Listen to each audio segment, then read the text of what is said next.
Look at this photograph. Two little girls, twin sisters, holding hands. They're sitting together on an ornate Victorian settee dressed in identical white lace dresses with dark ribbons. Their hair is curled the same way. Their pale complexions match perfectly. Beautiful, right? Innocent. A perfect moment frozen in time. Now look at the girl on the left. Look at her eyes. They're wrong. Something about them is deeply, deeply wrong. See how her sister's eyes catch the light. There's depth there, focus. Life, but the girl on the left, her eyes are flat, glassy, empty. One sister is looking at the camera, the other sister is looking at nothing because she can't. The girl on the left had been dead for 3 days when this photograph was taken. Boston, 1891, and that's not even the most disturbing part. The living twin, she's 6 years old, she's sitting beside her sister's corpse, and she's holding her cold, dead hand. Look at how their fingers are intertwined. She sat there for 30 seconds while the camera captured this. She didn't cry, she didn't scream, she didn't pull away in horror. She just whispered to her sister the entire time. She asked if her sister could see the picture in heaven. For 127 years, this photograph sat in frames, on mantels, on nightstands, in family albums passed down through 3 generations, and nobody knew what they were really looking at. Until 2018, when a photo historian noticed something that had been hiding in plain sight. By minute 8, you'll understand the physical evidence that proves this child was dead. By minute 14, you'll read the photographer's own words describing what that 6-year-old girl did during the session. By minute 23, you'll discover what the surviving twin did with this photograph every single year for the next 76 years of her life. What you're about to discover is not a ghost story, it's a love story. The kind that transcends death itself. Let me show you exactly what Dr. Eleanor Vance found. Boston, Massachusetts, January 1891. The Gilded Age was in full swing across America. Factories churned out fortunes for industrialists. Railroads connected distant cities. And for families with enough money, the modern world offered every comfort imaginable. The Ashford family had it all. William Ashford was a textile merchant. Rich, respected, connected, the kind of man who wore 3-piece suits even in his own home, the kind of man who expected the world to bend to his wishes, and most of the time it did. But what William Ashford wanted most in the world wasn't more money or more power. It was his twin daughters. Marguerite and Colette, born 12 minutes apart on March 3, 1885. From the moment they arrived, William called them his greatest achievement. He called them 2 halves of the same soul. The household staff said he could barely tell them apart, but he didn't need to. As far as William was concerned, they were one person in 2 bodies. And in many ways, they were. The twins did everything together. They ate together, sitting side by side at the long mahogany dining table. They slept together, in matching beds pushed so close they could reach across and hold hands in the darkness. They played together, their laughter echoing through the mansion's halls. They even spoke in their own private language. A secret code of nonsense syllables and knowing glances that nobody else in the household could decipher. They were inseparable, utterly, completely inseparable. In 1891, something was about to separate them forever. For over a century, this photograph was displayed proudly in Ashford homes. 3 generations saw it hanging in parlors and sitting rooms. Great-grandchildren passed it down to their own children. Everyone who looked at it saw the same thing. 2 healthy little girls, twins, dressed in their Sunday best. A beautiful portrait taken sometime in early 1891. Before the tragedy. That's what everyone thought. That's what the family believed. The story passed down through the generations was simple. This photograph was taken in early January, just before Marguerite fell ill. It was the last portrait of the twins together while both were healthy. A bittersweet reminder of happier days. Nobody questioned it. Why would they? Look at this image, just 2 little girls sitting on a settee, their hands clasped together, their expressions calm and peaceful. What could possibly be suspicious about that? The photograph sat in frames for decades. It moved from the Ashford mansion to smaller homes as the family's fortune faded. It survived 2 world wars. It witnessed the moon landing from someone's nightstand. It was cleaned and dusted and cherished by people who had no idea what they were really preserving. And then someone looked closely. Something is different about the girl on the left. Something that most people would never notice. Something that Victorian photographers knew exactly how to hide. Look at her eyes again. Really look. Marguerite's eyes don't have the same depth as her sister's. They don't reflect light the same way. Where Colette's eyes seem to follow you to engage with the camera, Marguerite's eyes are flat, vacant, like a porcelain doll. Her posture is wrong too. It's too perfect, too rigid. Living children fidget. Living children shift their weight. Living children cannot sit absolutely motionless for 30 seconds no matter how hard they try. But there's something else. Something that requires understanding how Victorian cameras actually worked. Look at the chest area of each twin. One of them shows a subtle blur around the torso, almost imperceptible. The kind of softness that comes from 30 seconds of tiny movements as lungs expand and contract, as a heart beats, as blood pulses through a living body. The other one is perfectly, impossibly sharp. No blur at all, not even a trace of movement. That's not stillness. That's not discipline. That's something else entirely. And in 2018, someone finally figured out exactly what. Let's start where Dr. Eleanor Vance started, with the eyes. In 2018, Dr. Vance was a photo historian at the Boston Museum of Fine Arts. She had spent her entire career studying Victorian-era photography. She had cataloged over 12,000 images from this period. She had written 3 books on the subject. She had examined hundreds of photographs that most people would find deeply unsettling. Victorian death photography. Post-mortem photography was common practice in the 19th century. Families often couldn't afford photographs during life.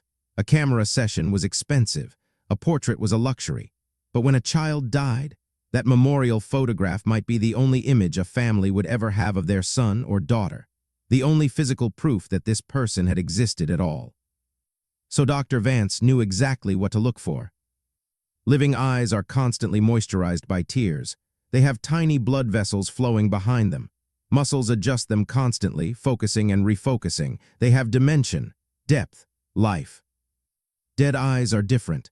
Within hours of death, the corneas begin to cloud. The moisture evaporates. The eyes become flat and dull. They lose their ability to reflect light naturally. They take on a glassy, porcelain quality that photographers tried desperately to hide. Marguerite's eyes show early signs of corneal clouding, the flatness, the lack of depth, the way light seems to fall into them rather than bounce off. Dr. Vance had seen this hundreds of times before. But the eyes weren't the smoking gun, the breathing was. Here's something most people don't know about Victorian photography. Cameras in 1891 didn't work like modern cameras. There was no click and capture, no instant image. These cameras required extremely long exposure times. We're talking 15 to 30 seconds of absolute stillness. If you moved even slightly during those 30 seconds, you would appear blurred in the final photograph. A turned head would become a smear. A shifted hand would become a ghostly double exposure. Even the smallest movement would leave its mark. This is why so many Victorian photographs show people looking stiff and uncomfortable. They weren't posed that way because Victorians were formal. They were posed that way because they were literally holding their breath, trying desperately not to move for half a minute. But here's the thing, you cannot completely stop breathing for 30 seconds, not without losing consciousness. Your chest still rises and falls, however slightly. Your diaphragm still contracts. Your heart still beats, causing microscopic movements throughout your body. No living human can achieve perfect stillness for that length of time. Which means every living subject in a Victorian photograph shows some trace of motion blur. Look at Colette's chest area. There's a subtle softness there, an almost imperceptible haziness around the edges of her dress. That's motion blur, that's breathing, that's life. Now look at Marguerite's chest. It's perfectly sharp, crisp, not a single trace of movement for the entire 30-second exposure. The only way to be absolutely, perfectly still for 30 seconds is to not be alive at all. Dr. Vance had seen post-mortem photographs before, many times. They were a common part of Victorian family archives, but this photograph was different. Most post-mortem images showed the deceased alone, sometimes positioned as if sleeping peacefully, sometimes in an open casket surrounded by flowers, sometimes propped up in a chair with their eyes closed. But Marguerite wasn't alone. She wasn't positioned as sleeping. She wasn't in a casket. She was sitting upright, eyes open, holding hands with her living twin sister. That's when Dr. Vance noticed the hands. Look carefully at how their fingers are intertwined. At first glance, it looks like two sisters holding hands. Sweet, innocent, natural, but look closer. Colette's hand is on top. Her fingers are pressing down. She's not holding hands with her sister. She's holding her sister's hand in place. Dead hands don't grip. They can't. The muscles don't work anymore. Without someone actively holding them, they simply fall. If Colette let go, Marguerite's hand would drop limply to her side. A 6-year-old girl was pressing her dead sister's hand into position, keeping it from falling, making everything look natural for the camera. And behind Marguerite, hidden by the ornate settee and her flowing white dress, was something else Dr. Vance found immediately. A hidden metal stand, a Victorian device called a Brady stand, designed specifically to hold dead bodies upright. Clamps for the head, supports for the torso, an entire apparatus concealed behind furniture and fabric to make the deceased appear alive. Marguerite Ashford had been dead for 3 days when this photograph was taken. Her twin sister was posed beside her, holding her cold hand, whispering to her the entire time. But why? What kind of family photographs? Their 6-year-old daughter sitting next to a corpse. What circumstances led to this moment? The answer lay in the photographer's own records, and what he wrote has haunted researchers ever since. Victorian photographers had a significant problem when creating post-mortem portraits. Dead bodies don't sit up on their own. So they invented solutions. The most common was something called a Brady stand, named after the famous Civil War photographer Matthew Brady. It was a metal frame that could hold a body in almost any position. Clamps secured the head. Metal rods supported the torso. Adjustable arms could position the limbs. The entire apparatus was designed to be invisible in the final photograph. These stands were hidden behind furniture, concealed by flowing clothing, masked by strategic camera angles. The family would never see them in the final image. They would only see their loved one, posed as if still alive, frozen in time forever. Sometimes photographers made mistakes. In poorly executed post-mortem photographs, you can spot the evidence. A metal rod visible beside an ankle, a clamp partially exposed near the shoulder. The telltale signs of the apparatus that made the impossible possible. Dr. Vance knew exactly what to look for. When she examined a high-resolution scan of the Ashford photograph, she found it immediately, right behind Marguerite's back near the settee. A barely visible vertical line that doesn't match the furniture's pattern. A shadow falling the wrong direction. The subtle bulge of hidden metal beneath the dress fabric. Marguerite wasn't sitting on that settee. She was being held up by it, and beside it, and behind it. The stand had been there all along, hiding in plain sight for 127 years. But the most powerful evidence wasn't in the photograph at all. It was in a box of papers that almost got thrown away. In 2018, after Dr. Vance published her initial findings, a retired archivist named Martha Collins reached out. She had been organizing the estate of a deceased antique dealer in Vermont when she found something remarkable. A photographer's business ledger from the 1890s. The ledger was leather-bound, its pages yellowed with age. Meticulous entries filled every page, recording decades of portrait sessions, weddings, and special commissions. Most entries were mundane, family portraits, business headshots, the ordinary documentation of a working photographer's career. But one entry stopped Martha Collins cold. It was dated January 17, 1891, 3 days after Marguerite Ashford's death. The handwriting was careful, precise. The photographer had written, January 17, Ashford Residence, Memorial Portrait Commission, 2 subjects, twin girls, 1 living, 1 deceased, 3 days. Parents requested living pose for both subjects. Considerable work required to achieve natural positioning. Stand system employed behind settee. 1 living, 1 deceased. There it was, written confirmation of everything Dr. Vance had suspected. But the photographer had written something else at the bottom of the entry, something that has haunted researchers ever since. The surviving child did not cry. She simply held her sister's hand and whispered to her the entire session. She asked me if Marguerite would be able to see the picture in heaven. Stay with me, what you've seen so far is physical evidence. Glassy eyes, missing breathing blur, hidden stands, a photographer's notes, but none of this explains why. What happened to Marguerite Ashford? How did she die? And what drove her family to create this haunting image? The answer begins with something invisible, something deadly, something that swept through Boston like a reaper in the winter of 1891. January 1891. Boston was freezing. Temperatures plunged below zero for days at a time. Snow piled in the streets, sometimes faster than workers could clear it. The wealthy retreated to their heated mansions. The poor huddled in overcrowded tenements. And in those cramped, cold rooms, something was spreading. Diphtheria.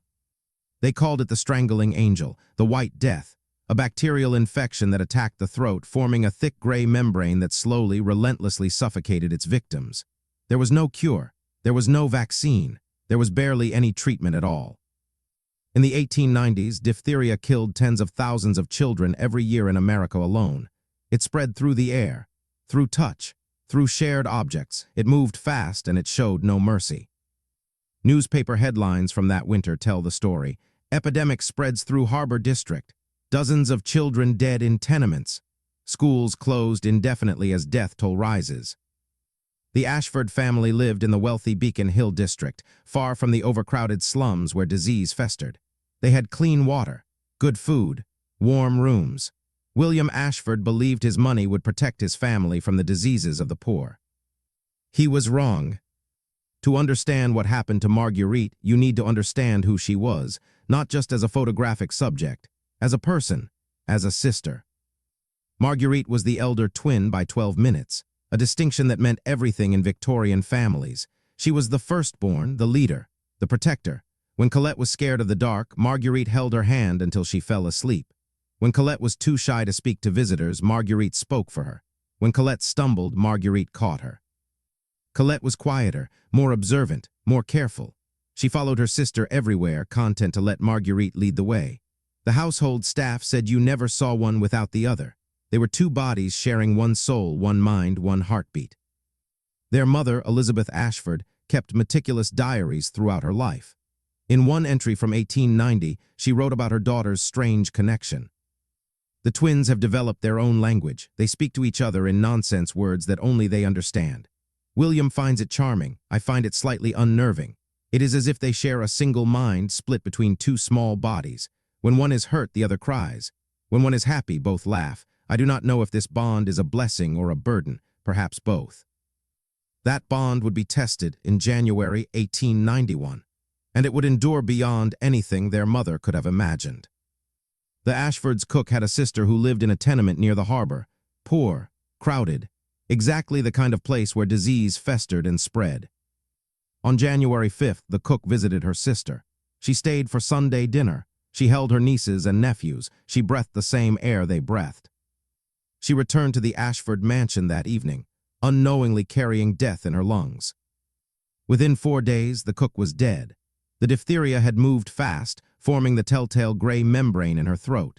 She suffocated in her small room in the servants' quarters while the Ashford family slept peacefully upstairs. Within 6 days, the household's youngest maid was showing symptoms. Fever, sore throat, difficulty swallowing. William Ashford had her quarantined immediately, but it was too late. The bacteria had already spread through the house. Within 8 days, Marguerite Ashford woke up with a fever and a scratchy throat. It was January 13th. She would be dead within 24 hours. William Ashford did everything money could do. He summoned 3 of Boston's best physicians.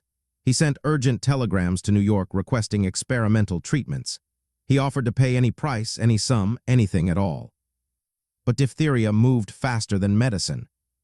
The bacterial membrane grew in Marguerite's throat throughout the day. By evening, she was struggling to breathe. Each inhale was a battle. Each exhale was a wheeze. The doctors could do nothing but watch and wait and pray. And through it all, Colette refused to leave her sister's side. The doctors ordered her removed. Diphtheria was highly contagious. Colette could be infected at any moment. Her parents pleaded with her, begged her, tried to physically pull her away. But the 6-year-old girl would not let go of Marguerite's hand. Elizabeth Ashford wrote about that night in her diary. Her hands were shaking so badly, the words are almost illegible on the page. January 13 evening, Marguerite is failing. The doctor says there is nothing more to be done. He has given her laudanum for the pain, but she does not seem to feel it. She only looks at Colette. Colette will not leave her. She is lying beside her sister on the bed, whispering words I cannot hear. Their secret language, even now, even at the end. I cannot bring myself to separate them. God help me, but I cannot. Marguerite Ashford died at 3:17 in the morning on January 14, 1891. She was 12 weeks short of her 6th birthday. She had spent her final hours with her twin sister beside her, holding her hand, whispering in a language only they understood.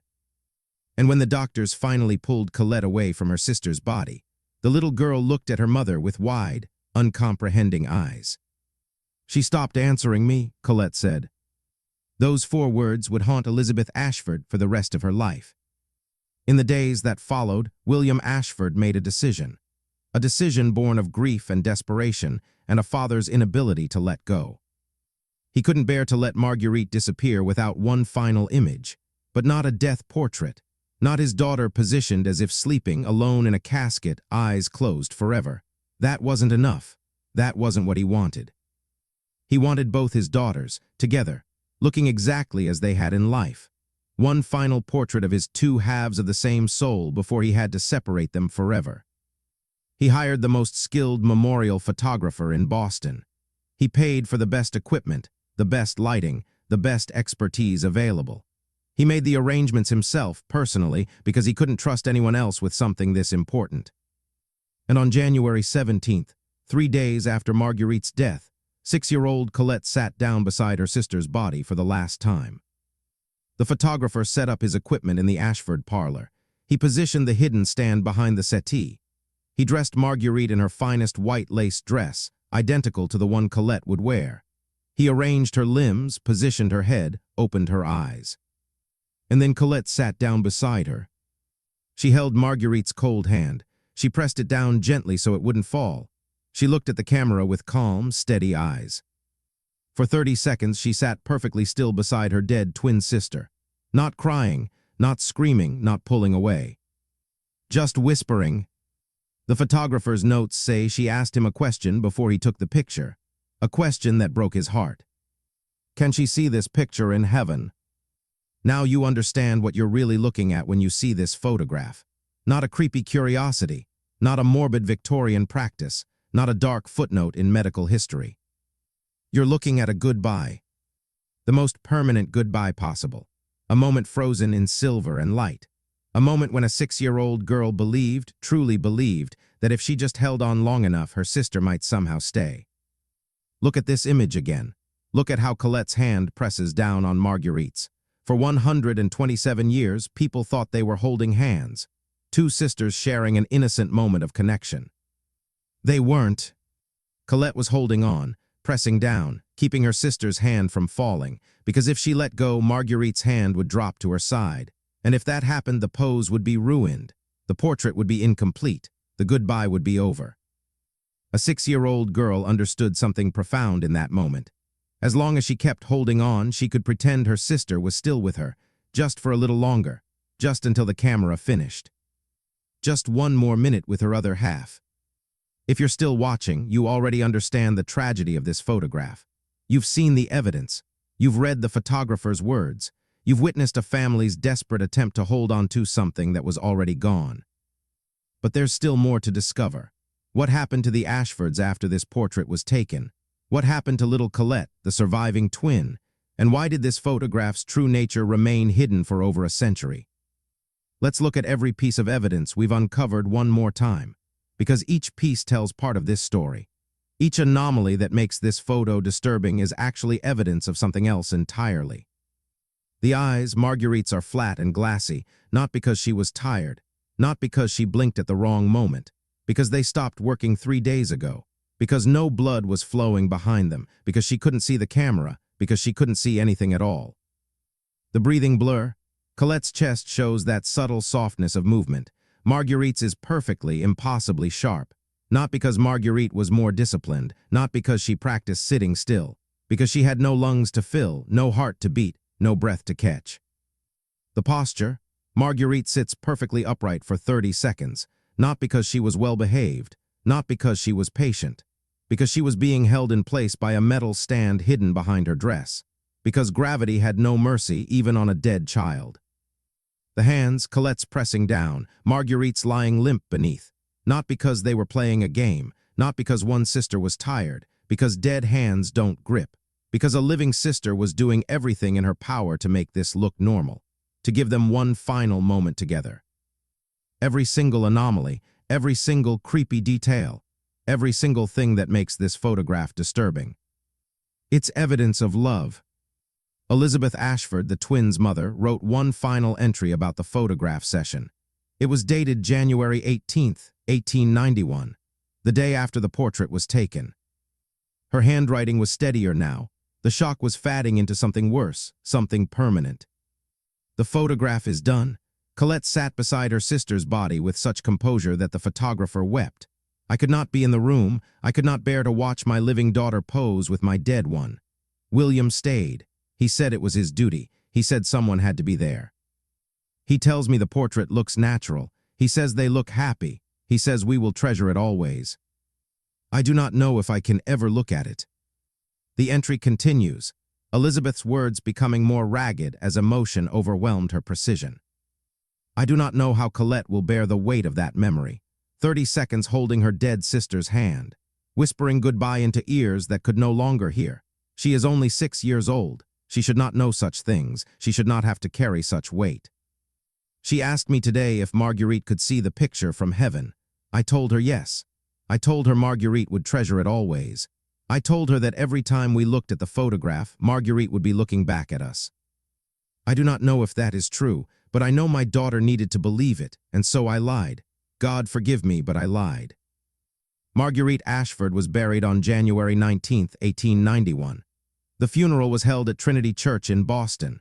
Over 200 people attended, politicians, business associates, society wives. The Ashfords were important people, and important people had important funerals. She was laid to rest in the Ashford family plot at Mount Auburn Cemetery. The snow was falling that day. The grave diggers had to work through frozen ground.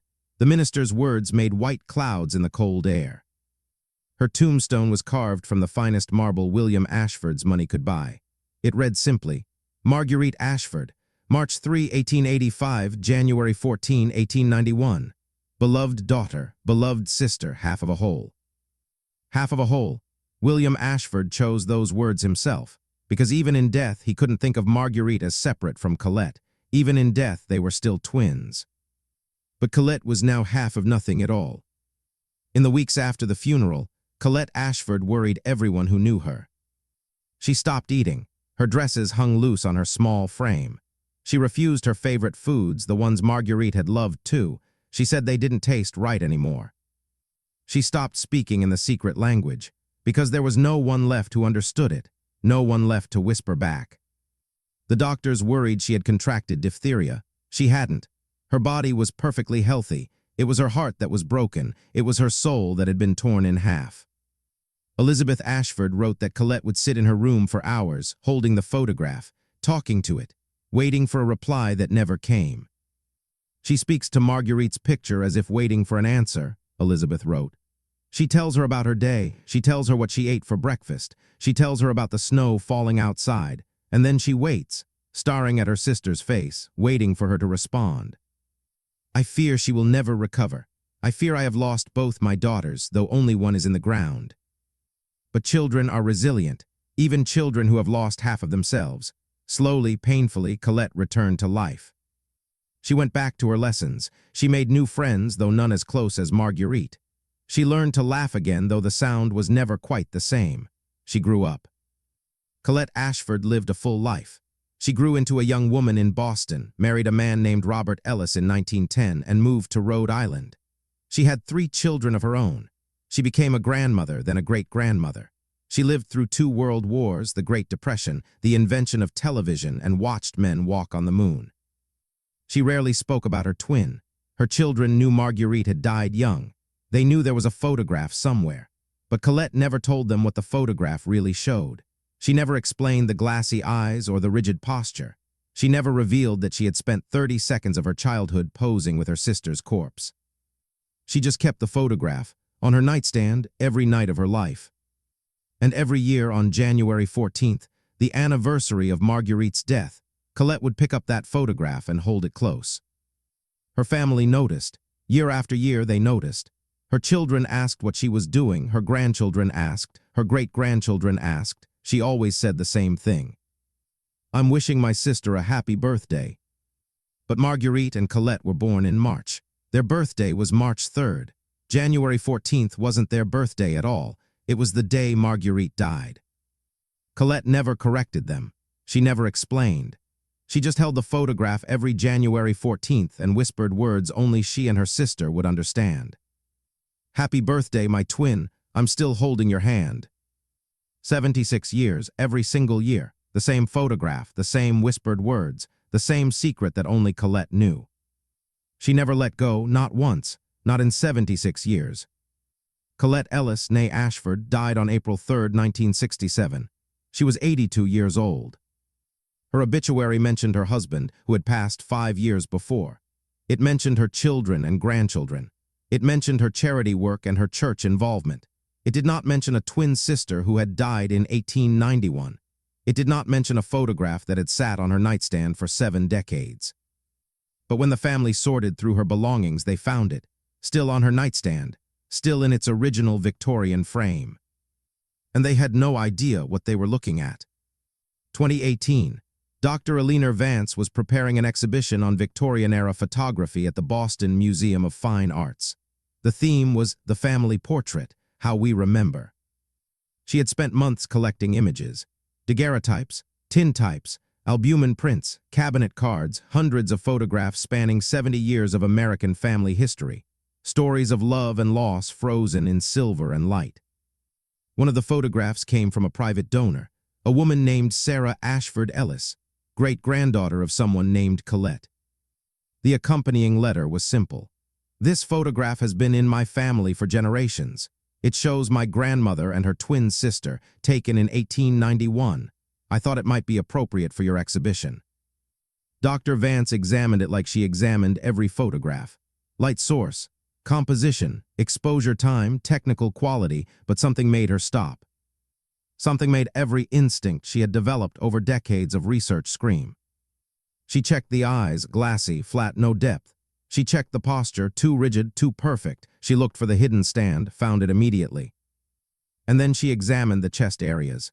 One showed breathing blur, one was impossibly still.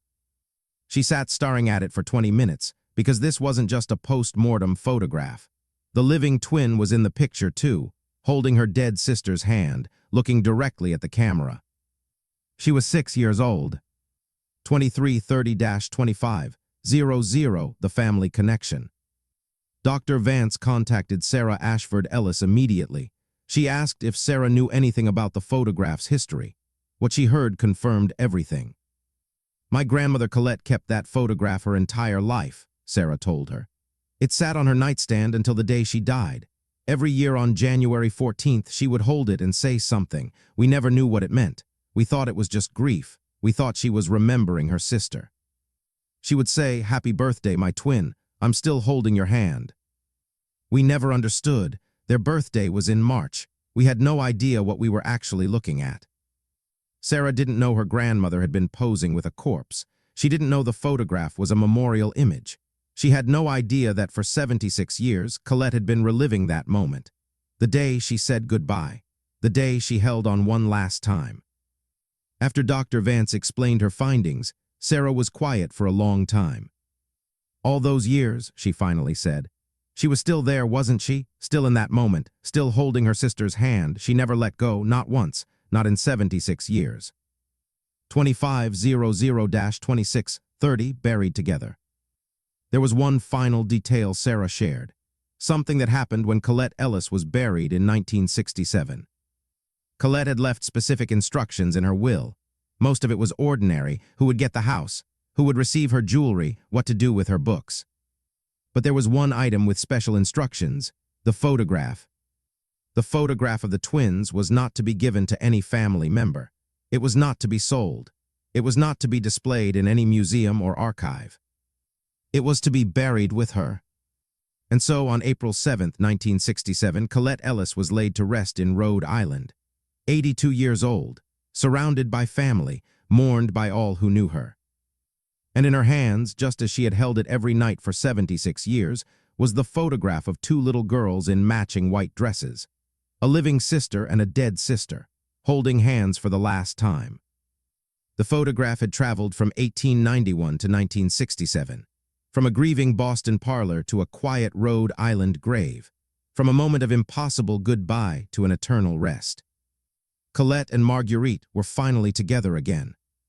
2630-28, 00 the meaning. We see old photographs and we think we understand them. A frozen moment, a window into the past, a glimpse of people who lived and died long before we were born.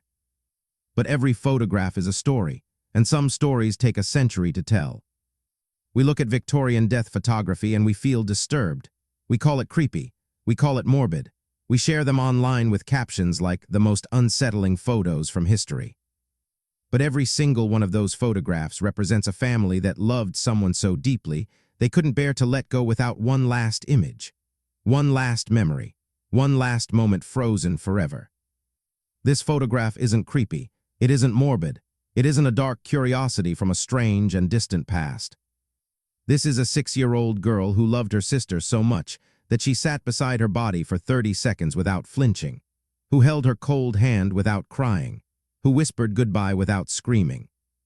This is a woman who carried that moment with her for 76 more years, who never stopped holding on, who never stopped loving, who was buried still clutching that final portrait. Some mysteries aren't about what's hidden. They're about what love makes us do when we're not ready to let go. 2800-30, 00, final image. Marguerite and Colette Ashford, born 12 minutes apart on March 3, 1885, separated by diphtheria just shy of their 6th birthday, reunited by a photograph, and finally together again in death. The photograph sat on display at the Boston Museum of Fine Arts for 3 months in 2019. It was one of the most discussed pieces in the exhibition. Visitors stood in front of it for long minutes, studying the details, looking at the eyes, noticing the hands, understanding finally what they were seeing. And in Rhode Island, in a quiet cemetery, Colette Ellis rests with that same photograph in her hands, still holding on, still whispering to her sister in the secret language only they understood. The girl on the left wasn't breathing when this photograph was taken. But the girl on the right never stopped loving her. Not for one day. Not for 76 years. Not even in death. Some goodbyes last forever. Some hands never let go. And some photographs hold secrets that only the deepest love can explain. This is the true story of the Ashford twins. And now you know what you're really looking at. This photograph held its secret for over a century, hidden in plain sight, passed down through generations, misunderstood by everyone who saw it. Until someone looked closely enough to see the truth. But this isn't the only photograph hiding something. Next week, I'm revealing the story behind a wedding portrait from 1913. Everyone in the picture is smiling. Everyone looks happy. The bride, the groom, the families gathered around them. But zoom in on the bride's bouquet. Look at what she's holding in her other hand, and you'll understand why this marriage ended in murder. If this story moved you, subscribe. Every week, I uncover the hidden truths behind photographs that have kept their secrets for decades, sometimes centuries. Hit the bell so you don't miss what comes next. And the next time you look at an old photograph, look closely, really closely. Because every photograph tells a story, you just have to know how to see it.